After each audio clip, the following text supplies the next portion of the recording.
Oh, another Sunday spent working on the Victrolas.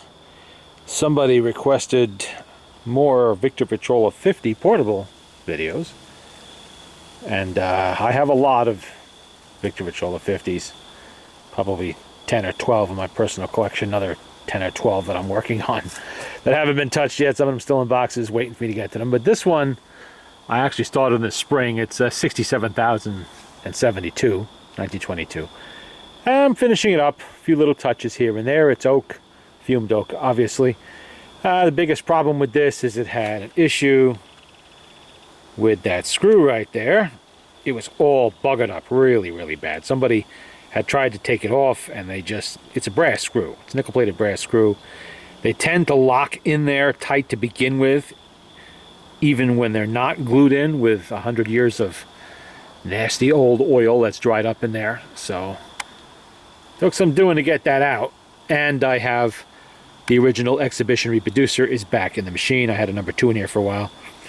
The original exhibition is back. All of these were initially sent from the factory with the exhibition, and you had the option at the dealer to upgrade to the number 2. Some people did, some didn't. Didn't really matter. They both work very well on this machine. This is the screw that was in there. You can see how bad that is. You see things like this sometimes. People will try to use an improper screwdriver on there.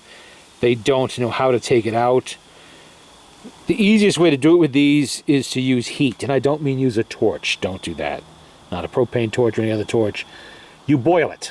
You drop that piece of metal into boiling water, and you leave it in there for a while until all the old oil has boiled out of it, and the metal is heated up.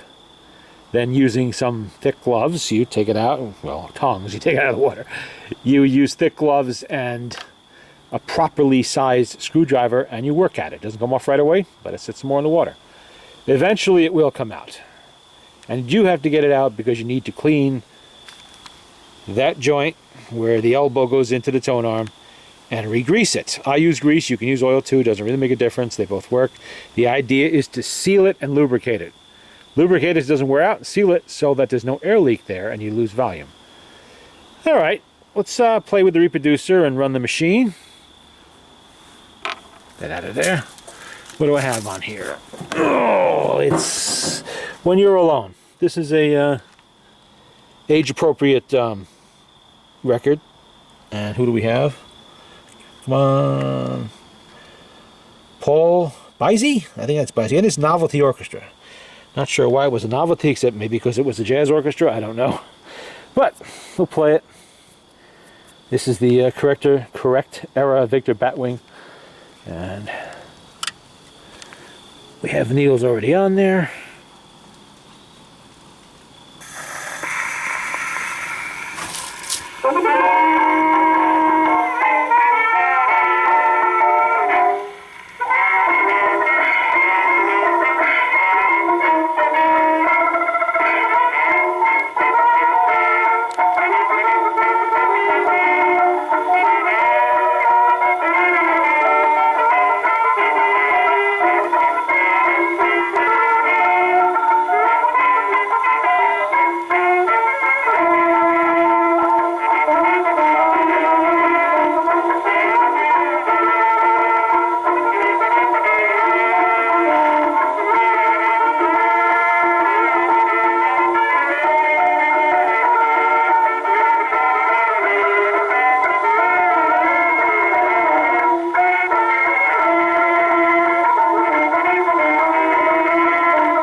There we go.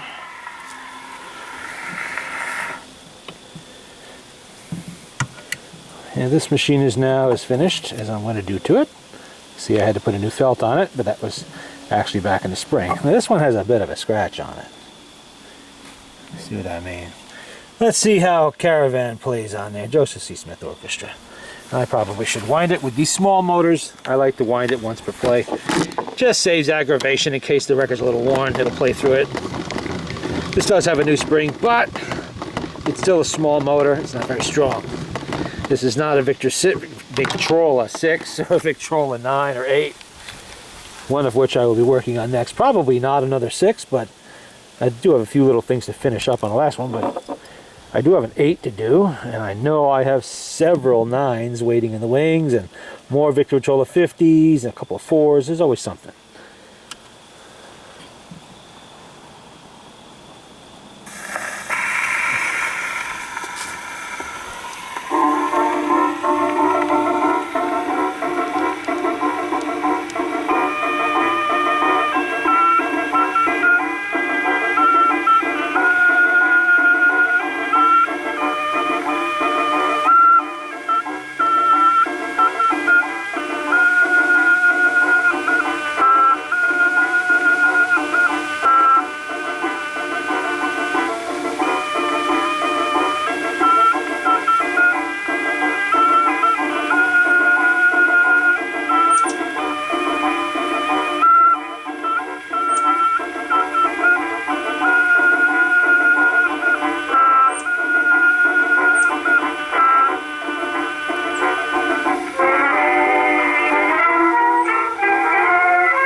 Yeah, that record played pretty well.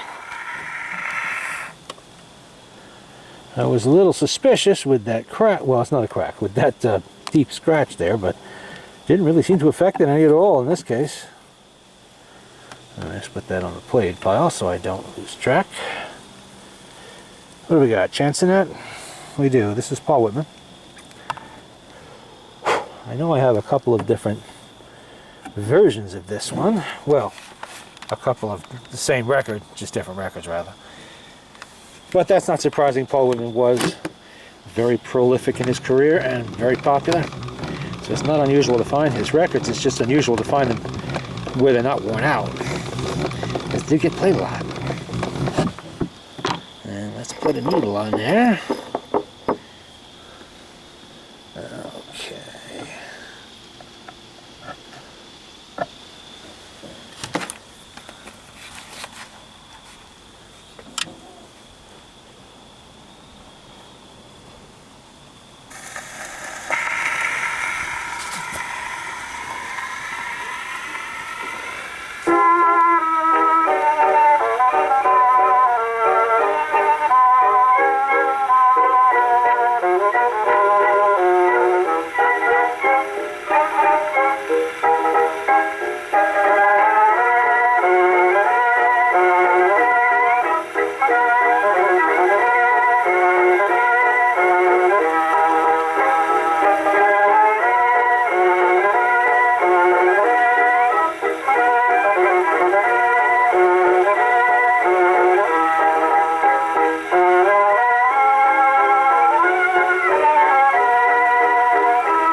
That played pretty well.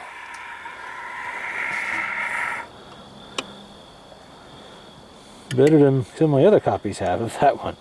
Okay, let's play the flip side now. Which is, what do you do Sunday, Mary? What do you do Sunday, Mary?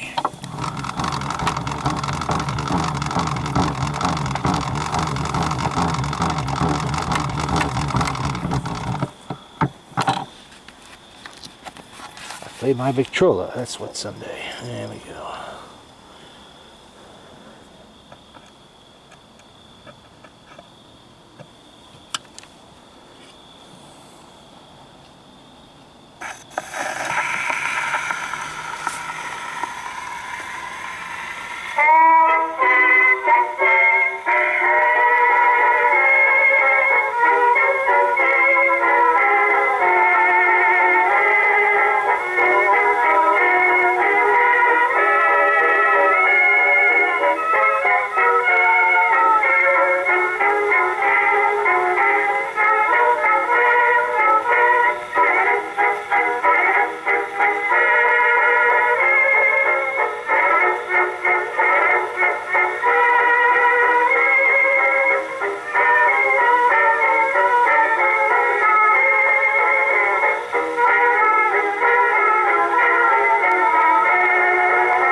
Another copy of What Do You Do Sunday Mary?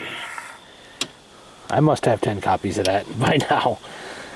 That's one of the most common Paul Whitten records you're going to find, but whew, that one's in very good shape. I'll have to remember that. Well, that's it for now. Just wanted to give it a spin with the tone arm back on it, and I've already tested that reproducer on other machines, so I knew that was good. But that's about it on this one. It's all done. Everything's back together the way it should. And notice that it's pretty loud, but I am using the loud tone needles on this because we are outdoors. There's a bit of a breeze today, and it kind of makes the record work to be heard. And being 1922, this has the wood and the metal horn in it, of course. And being a Victrola 50, it has a fairly large horn. I mean, this horn, you see the tone arm goes down, it goes like this, in here, into the cast metal part. Then back out the sound, up the back, and then out here. You see the odd shape of the lid on this? Specifically this part here, and you see that, the way it's shaped? That is part of the horn.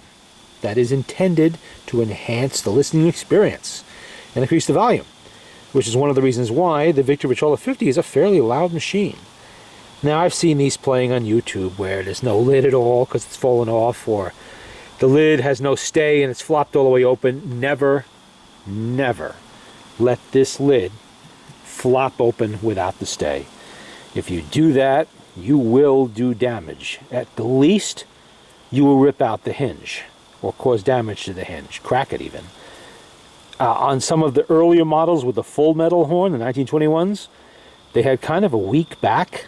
So if you let that lid flop open without the stay, you run the risk of cracking the backboard on the case or tearing it completely off. I've seen it both ways, and I've seen some incredibly crude repairs to put them back on that pretty much ruined it.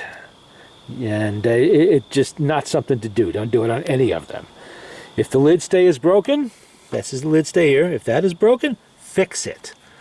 It's this part here and this part here. This part here tends to get bent sometimes and needs straightening. This one was all twisted up, and I had to straighten it out so it's straight like that. You see it? And securely attached. If you have to fix the screw holes, it's not that hard to do. Just fill them in with a matchstick or something, let the glue dry, and then re-screw it. And that's all it takes.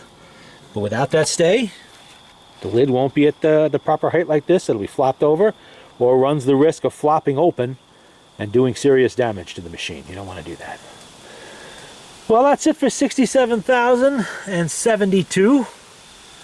It's now completed and ready to go on the market, which it will shortly. I don't keep any more of these once I'm done with them because I have too many. That's just it. Yeah, there's only so many I really have room for, so there you go. There's a nice look at it. Got a little bit of not lemon oil, beeswax polish on there. And this one didn't have really any case issues. It was a nice shape. The original finish is on there. Nobody slobbered anything on it. So I didn't have to, deal with paint splatters or anything like that. It was pretty much in this condition when I got it, except for, the motor was all crudded up, the reproducer was damaged, and the lid stay bracket was bent, little things like that. Nothing of any major importance. And of course, the buggered screw. That was actually one of several buggered screws I found on there. That was the most difficult to deal with. But that's all fixed now. We're all back together. Now I can move on to the next project, which I haven't determined what that'll be yet, but it'll be something. I know I have a vintage, probably 1911 or 1912, Victrola the 9th I have to get to. It's been in storage for a while, waiting for me to get around to it. So maybe I'll take care of that sometime later on, but that's it for now.